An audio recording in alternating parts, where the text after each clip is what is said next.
Dino Melaye, Kogi West. Mr. President, I draw very holy inspiration this morning from Order 14 of the rules of the Nigerian Senate.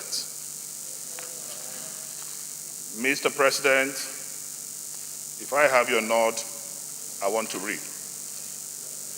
Privileges are rights enjoyed by the Senate collectively and by the members of the Senate individually, conferred by the Legislative Houses Powers and Privileges Act, Cap 208, Laws of the Federation 1990, and other status, or by practice, precedent, usage, and customs. Mr. President, my very respected colleagues, I am in your midst today alive by the grace of God. Mr. President, I am a manifestation of the declaration that there is a God. I want to start by appreciating God, the supreme controller of the universe, for manifesting that though I walk through the valley of the shadow of death, I fear no evil. I haven't appreciated God for his love and kindness and protection over my soul. I want to especially acknowledge the Nigerian Senate under the capable leadership of the irremovable president of the Nigerian Senate. I want to thank you for your love, for your concern, for speaking for me, and for defending the cause of democracy. Mr. President, my respected colleagues, I doff my hat. Mr. President, I will not also conclude my appreciation without appreciating the indefatigable and indomitable Speaker of the House of Representatives, and indeed the House of Representatives members. I thank them immensely, I thank them sincerely for showing that an injury to one is an injury to all. Mr. President, I particularly thank my constituents, men of honor, women of honor, children, old and young of Kogi West Senatorial districts, not only for showing love, for praying for me, but for defending my mandate, that when I couldn't help myself, when I couldn't fight for myself, when I couldn't speak for myself, they spoke for me, they fought for me, and they stood by me, especially during the field recall exercise orchestrated by the governor of Kogi State. I thank them immensely and I appreciate them, and I pray the Almighty God will continue to protect everyone from that senatorial district. I indeed thank Kogites. I thank Kogites, and especially I also appreciate the People's Democratic Party for making statements during my recall exercise and asking everyone to stay aback. Politics have been shown to be not to be individualistic, but to be about issues and purpose. So to the national chairman of PDP, and indeed the executive of People's Democratic Party in Kogi State, I salute you, I salute you, I salute you.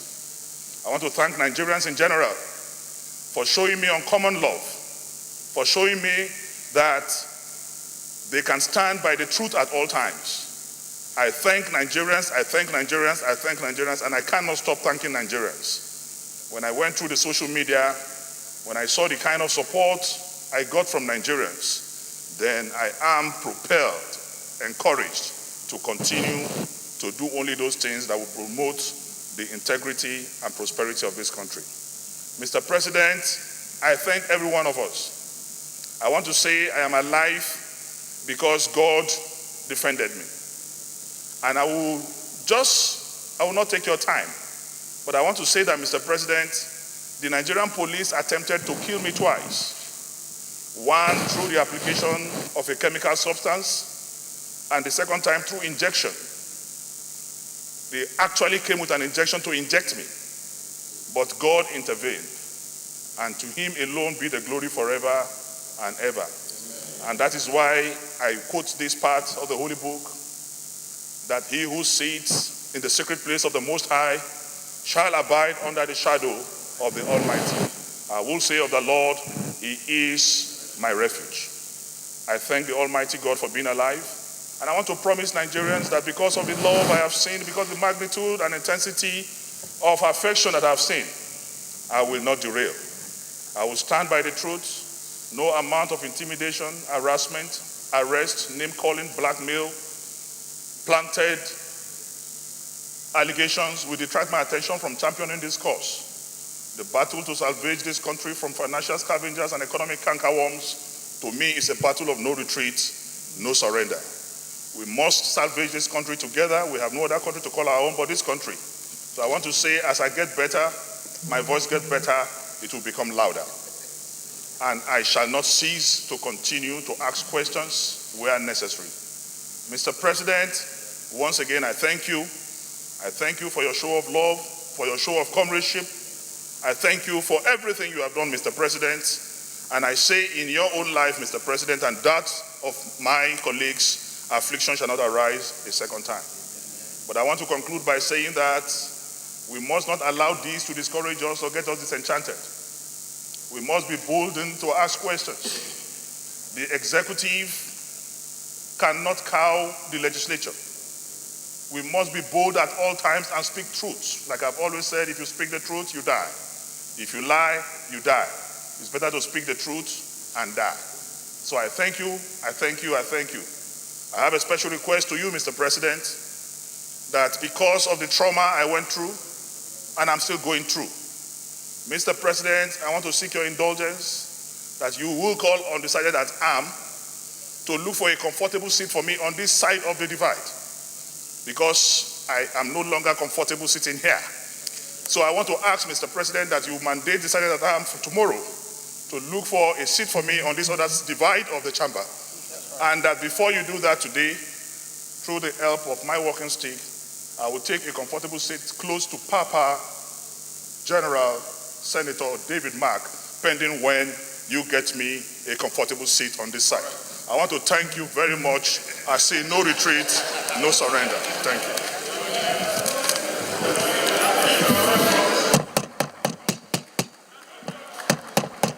Senator Dino, please sit down, sit down. Please sit down. Sir, Maya.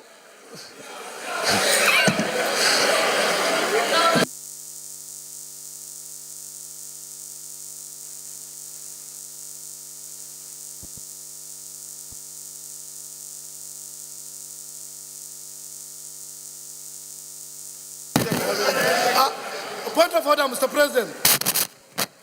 Before your point of order. They say, could you please sit down? Say,